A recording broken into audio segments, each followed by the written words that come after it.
Stepstone presenting Vira, truly independent AI homes, 0% no other charges. போரூருக்கே இது புதுசு at Kattupakkam Porur. நிகிதாவுக்காக எந்த காவல்துறை அதிகாரி தனிப்படை விசாரிப்பதற்கு உத்தரவிட்டார்? இதுதான் குற்றம். இப்போ இந்த அம்மா இப்போ இதுவரை கைது செய்யப்படவே இல்லை. இந்த அம்மாவுடைய பின்னணி தோண்டப்படவே இல்லை. காவல்துறையை மறைக்கிறாங்க. இந்த காவல்துறையை சார்ந்த ஒரு குடும்ப பெண்மணி பிரஸுக்கு பேட்டி கொடுக்குறாங்க. கையில் காலையெல்லாம் நிறைய நகையாக இருக்குது. ஏன்னா ஒரு காவல்துறை அதிகாரிக்கு அவ்வளோ வருமானம் வருதா? மோதிரம் போடாத விரல் இல்லை. அப்போ இது யாருக்கு இருக்குன்னா பணம் அளவுக்கு அதிகமாக இருந்தால் தான் இந்த பண திமிர் வரும். நிகிதா காரில் உண்மையாகவே நகை இருந்ததா அப்படிங்கிற கேள்வி. அஜித் குமார், நவீன் குமார், ஒரு ஆட்டோ டிரைவர், இப்படி நிறைய பேர் அந்த காரை பயன்படுத்தியிருக்காங்க. கார் உரிமையாளர் கார் சாவி கொடுத்தா அந்த டிரைவரை ஏசியை போட்டு தூங்குவோம். இந்த பக்தர் வந்து சேர்றதுக்கு 1 மணி நேரம் ஆயிடும்.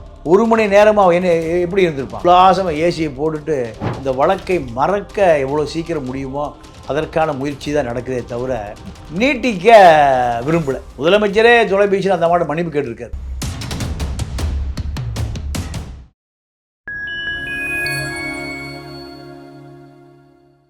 நான் உங்கள் சங்கீதுகன். நம்ம சிறப்பு நிகழ்ச்சியில் நம்மோடு இணைந்திருக்கிறார் மதிப்பிற்குரிய மூத்த பத்திரிகையாளர் திரு தமிழா பாண்டியன் அவர்கள். வணக்கம். வணக்கம். எப்படி இருக்கீங்க? நல்லா இருக்கேன். சமீபத்தில் சிவகங்கை மாவட்டம் திருப்போணம் போலீஸ் ஸ்டேஷனில் வந்து நிகழ்ந்த காவல் நிலைய மரணம். அது காவல் நிலைய மரணம் அப்படிங்கிறத தாண்டி பொதுவெளியில் வேறு ஒரு இடத்துக்கு கூட்டு போய் தான் தனிப்படை போலீஸார் அஜித் குமாரை வந்து அடித்தே கொண்டிருக்காங்க.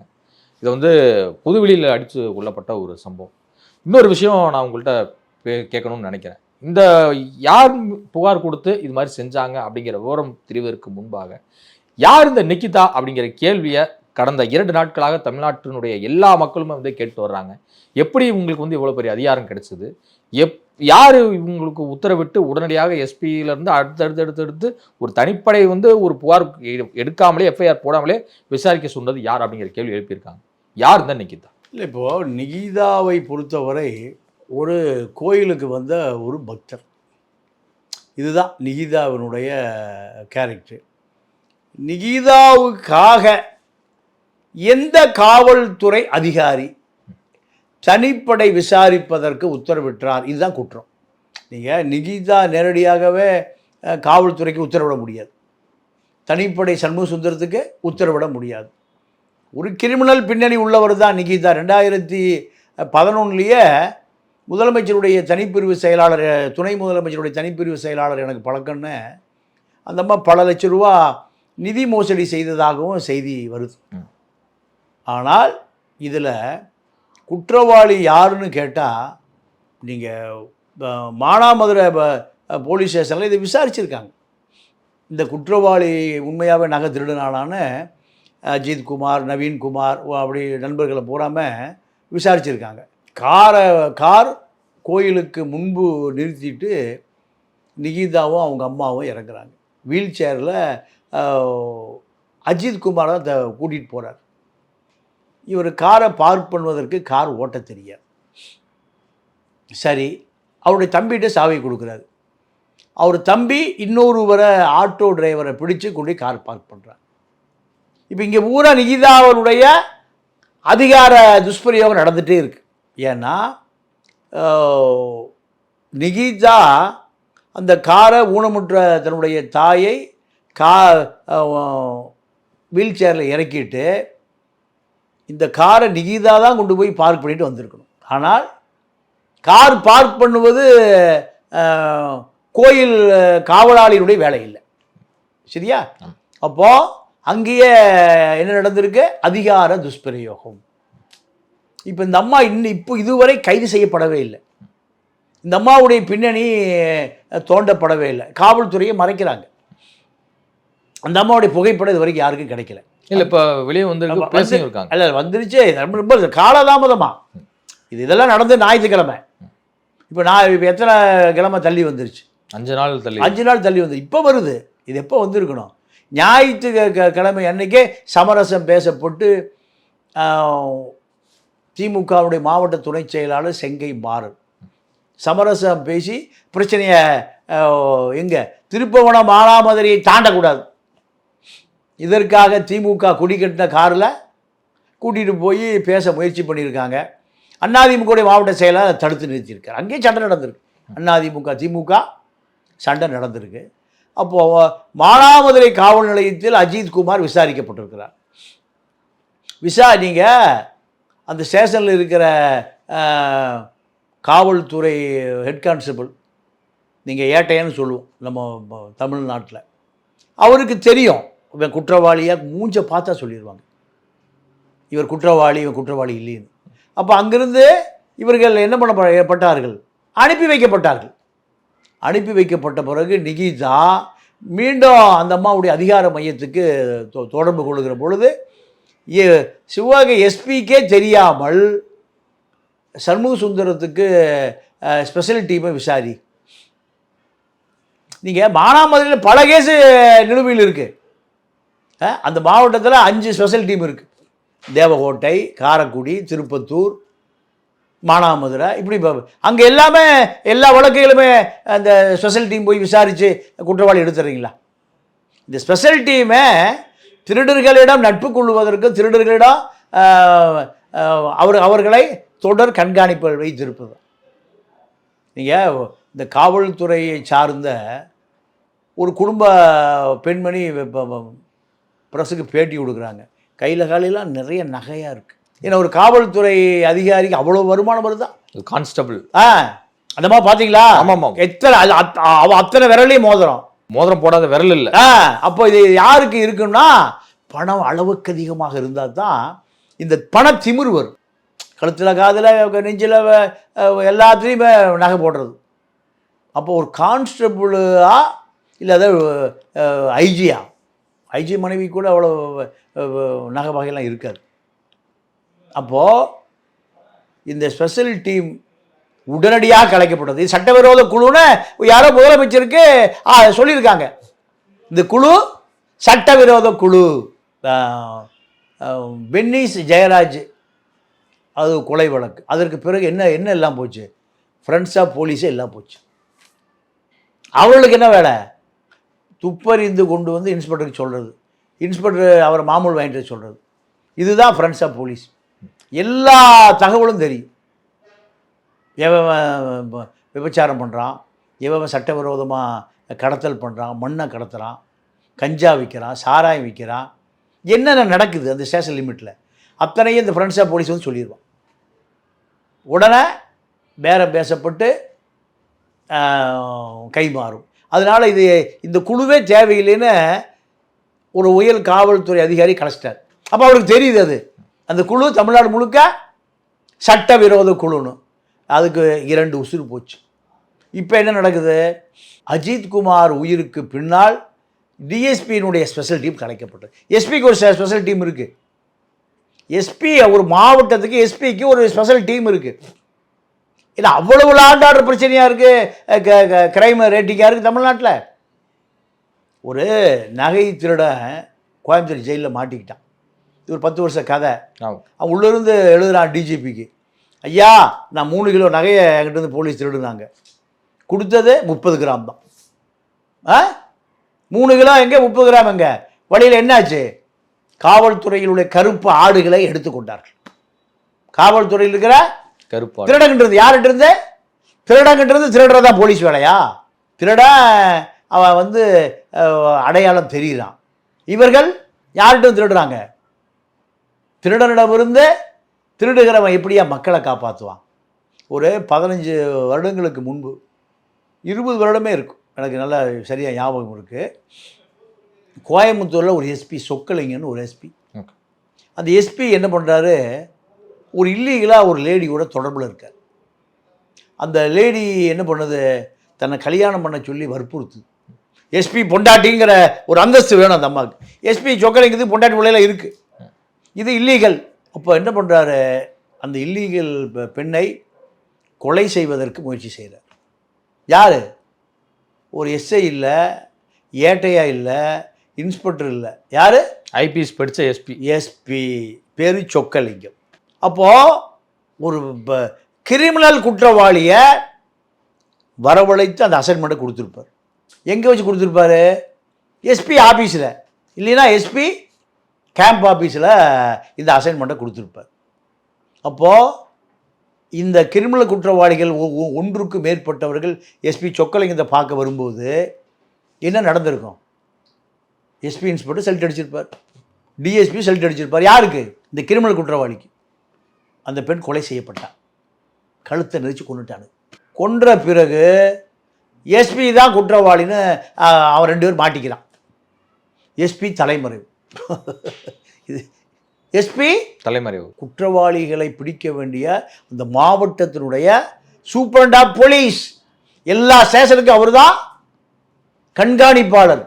கடமை தவறாமல் பணியாற்றுகிறானா அந்த இன்ஸ்பெக்டர், எஸ்ஐ, அந்த ஸ்டேஷன். இப்படி இவ்வளோ பெரிய பொறுப்புகள் அவர் கீழே 1200 காவலர்கள், 1200 காவலர்களுக்கு வழிகாட்டியான எஸ்பி ஒரு மாடு பண்ணி தப்பிச்சு ஓடுறாரு. 1.5 ஆண்டு காலம் தலைமறைவு. 1.5 ஆண்டு காலம் தலைமறைவுனா காவல்துறை அவர் பிடிக்கவே இல்லை.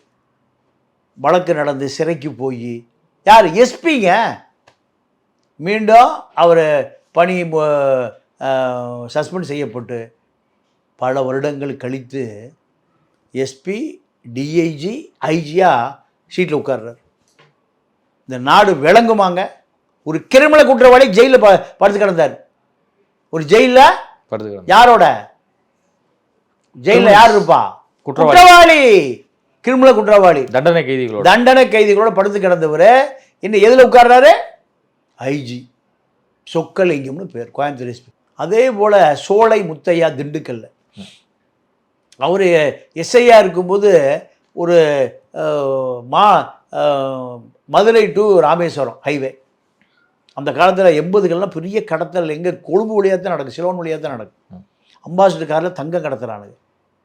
அப்போது அம்பாசிடர் கார் வருது, இவர் முன்னாடி போகிறாரு, கண்ணாடியில் பார்க்குறாரு, அந்த கார் ஸ்லோ ஆகுது, நிறுத்துறாரு, காரை நிறுத்திடுறான். திருப்பி போய் பார்க்குறாரு, எல்லாம் செக் பண்ணி பார்க்குறாரு, உள்ளே என்ன இருக்குது? தங்கம் இருக்குது. அப்படியே அந்த தங்கத்தை கூட கடத்திட்டு போயிட்டார். எஸ்ஐ.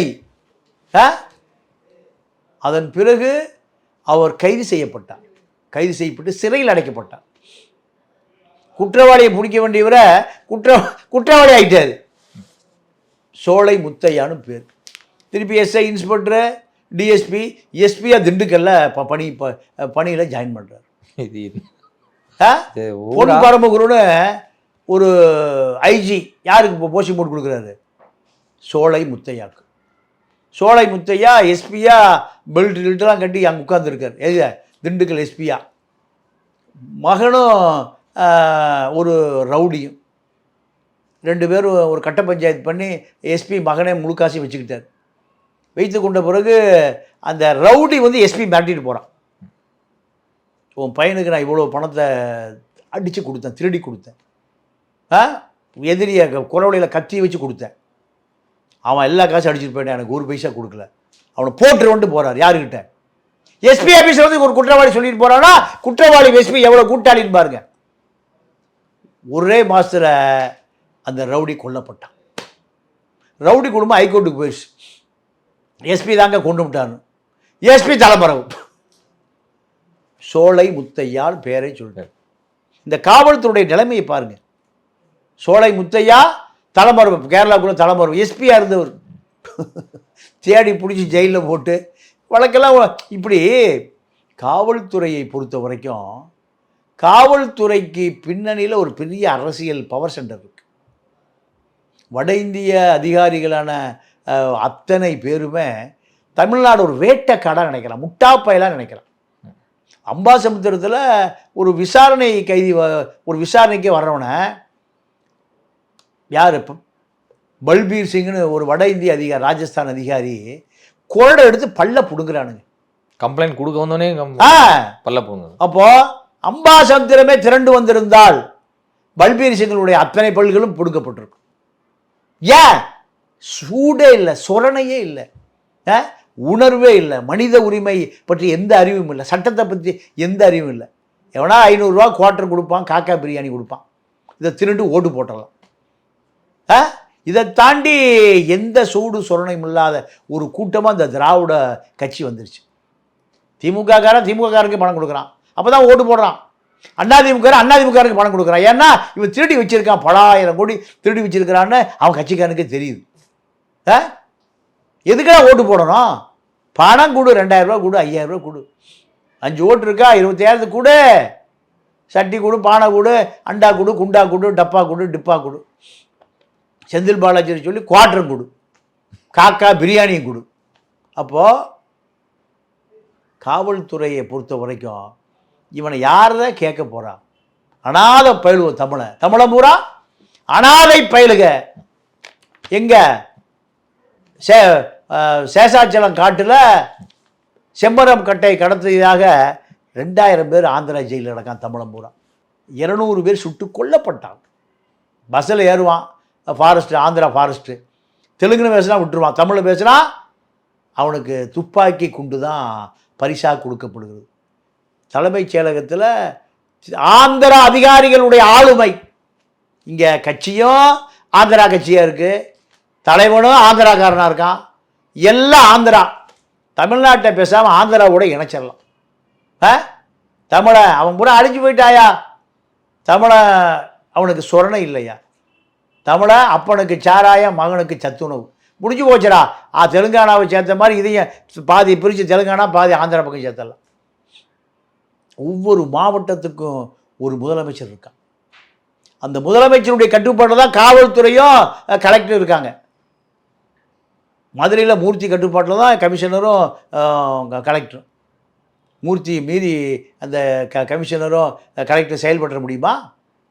திருவண்ணாமலையில் ஏவா வேலுவை மீறி அந்த கலெக்டரும் எஸ்பி செயல்பட முடியுமா?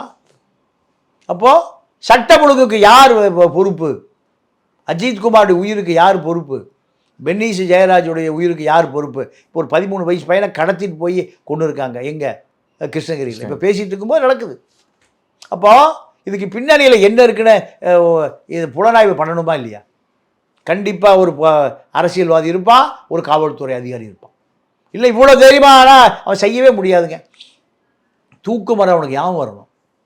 தூக்கு மரம் ஒரு கொலை செய்கிற பொழுது அவனுக்கு எது ஞாபகம் வரணும்?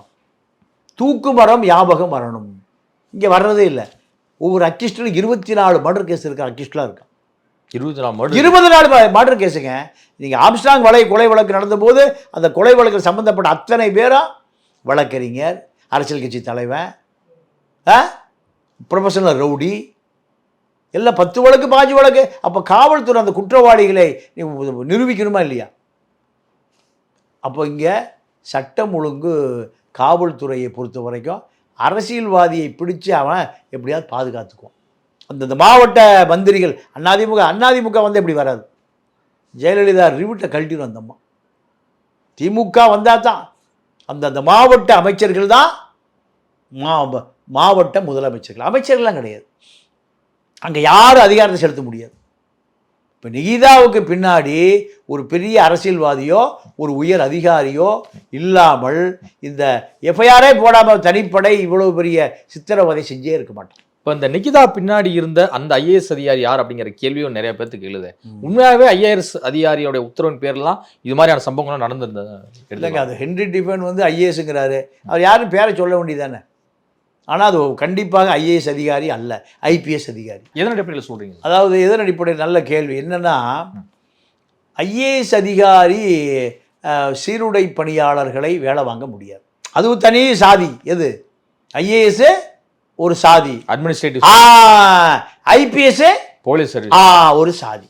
எந்த போலீஸ் அதிகாரியும் தன்னுடைய உயர் அதிகாரிக்கு தான் கட்டளைக்கு தான் கட்டுப்படுவார். ஐஏஎஸ் அதிகாரி சொன்னால் செய்ய மாட்டார். அவர் யாருன்னு சொல்லணும்? ஐஏஎஸ் அதிகாரி ஒரு ஐபிஎஸ் அதிகாரி சொல்லி தான் இந்த சண்முக சுந்தர ஸ்பெஷல் டீமுக்கு சொல்லியிருக்கணும். ஐஏஎஸ் அதிகாரி என்பது சொல்கிற அந்த புரளி கிளப்பி விடுறது இந்த ஐபிஎஸ் அதிகாரியை காப்பாற்றுவதற்கான முயற்சி. நீங்கள் எல்லாம் ஹென்ரி டிஃபனுக்கு நல்லா தெரியும். ஆனால் அவர் ஐஏஎஸ் அதிகாரி பேரை சொன்னார்னா அது சரியாக இருக்கும். அது பேரை இன்றைக்கி வரைக்கும் சொல்லலை. யாரோ ஒரு ஐஏஎஸ்னு ஒரு செய்தி திணிக்கப்படுகிறது. அது உண்மை அல்ல. காவல்துறை இவ்வளவு சித்திரவதை செய்வதற்கு பின்னணியில் ஒரு காவல்துறை உயர் அதிகாரியினுடைய கட்டளை மையம் தான் செயல்பட்டிருக்கு. வட இந்திய அதிகாரிகள் தமிழ்நாட்டில் எவ்வளவோ செய்கிறார் சார். எனக்கு தெரிஞ்ச ஒரு காவல்துறை உயர் அதிகாரி 20,000 கோடி ரூபா வச்சுருக்கார். ஓய்வு பெற்ற பிறகு 500 காரில் ராஜஸ்தான்ல இருந்து டெல்லி போய் பிஜேபியில் இணைகிறார்.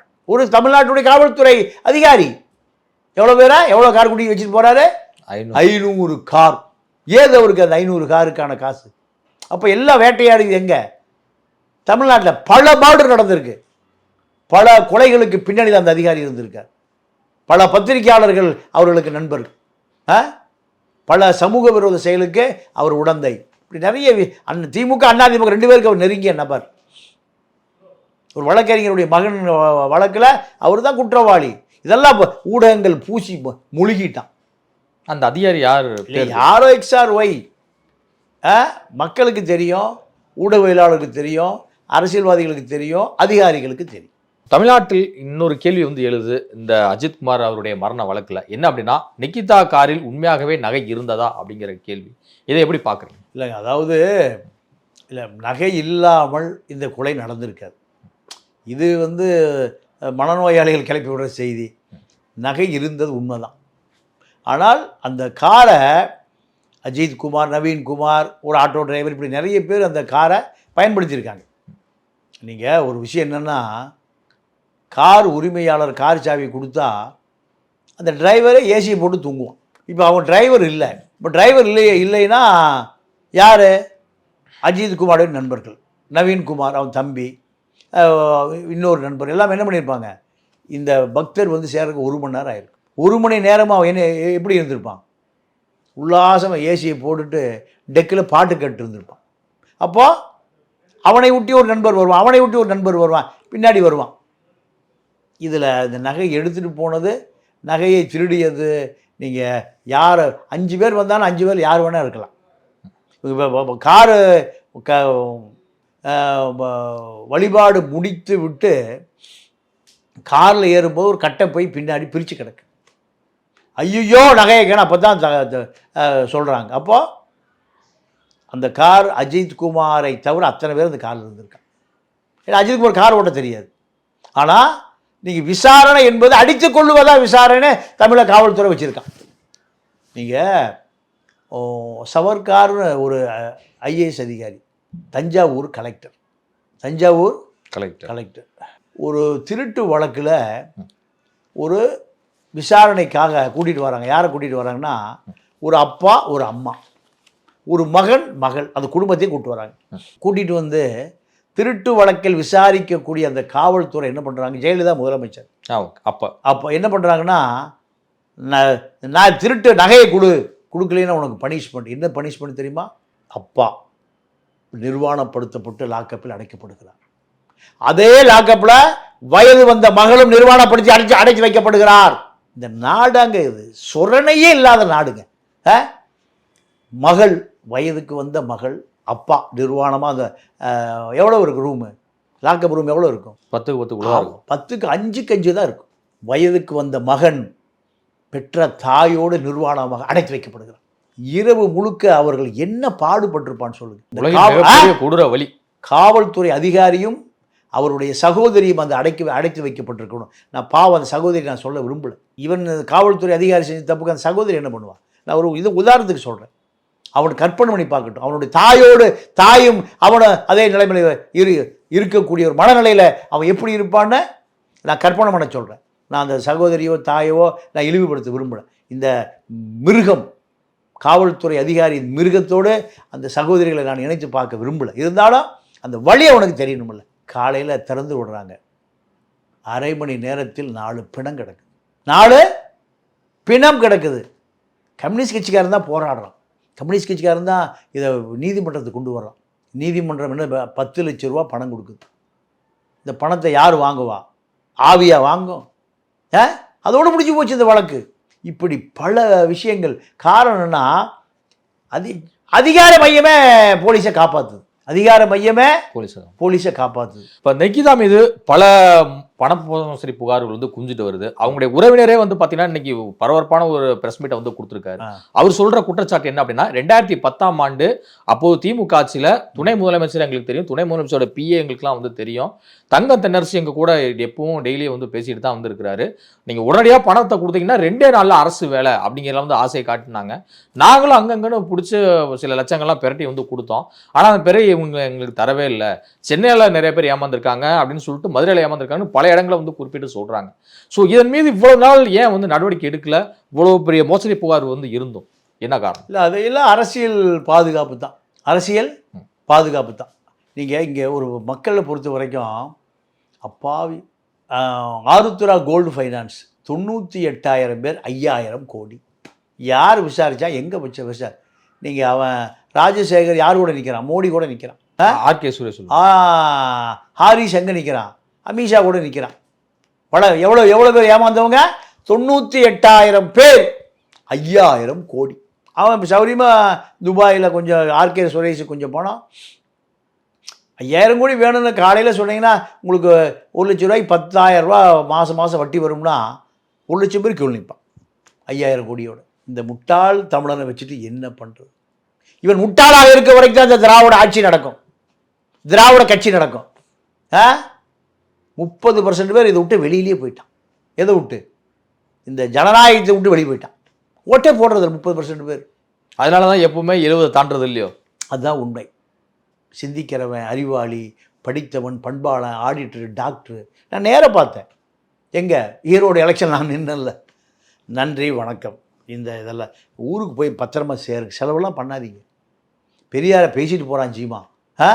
பெரியாரெல்லாம் முடிச்சு விட்டானுங்க. எனக்கு வந்து சொன்ன தகவல் யார்? ஆன்றோர், சான்றோர், வழக்கறிஞர்கள், தொழிலதிபர்கள் எங்கள் ஈரோட்டில் எனக்கு கிடைச்சி. நீங்கள் போய் ஓட்டு கேட்கும்போது அப்படி சொல்கிறாங்க. ஆமாம், எல்லாம் சொல்கிறாங்க. நான் 5,000 பேரை நேரம் சந்திச்சேங்க ஒரு மாதத்தில். ஒவ்வொரு வாக்காளரையும். ஆமாம்மா, எல்லாம் எங்கேன்னு கேட்டிங்கன்னா எல்லாம் படித்தவர்கள், பண்பாளர்கள், ஈரோட்டில் இருக்கக்கூடிய மிகச்சிறந்த சிந்தனையாளர்கள். எங்கள் வாக்கிங் கிரவுண்டு காலையில் வருவாங்கல்ல. ஆமாம், பல இடங்களில் காலையில் அந்த உடற்பயிற்சி செய்கிறவங்க யாருன்னு கேட்டிங்கன்னா வாழ்க்கையை சரியாக நடத்துவவங்க தான். காலையில் எந்திரிச்சு உடற்பயிற்சி செய்வாங்க.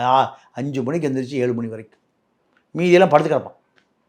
உடற்பயிற்சி என்பது மனதை சரியாக வைத்திருப்பவர்களும் உடலை சரியாக வைத்திருப்பவர்களும் தான் என்ன பண்ணுவாங்க?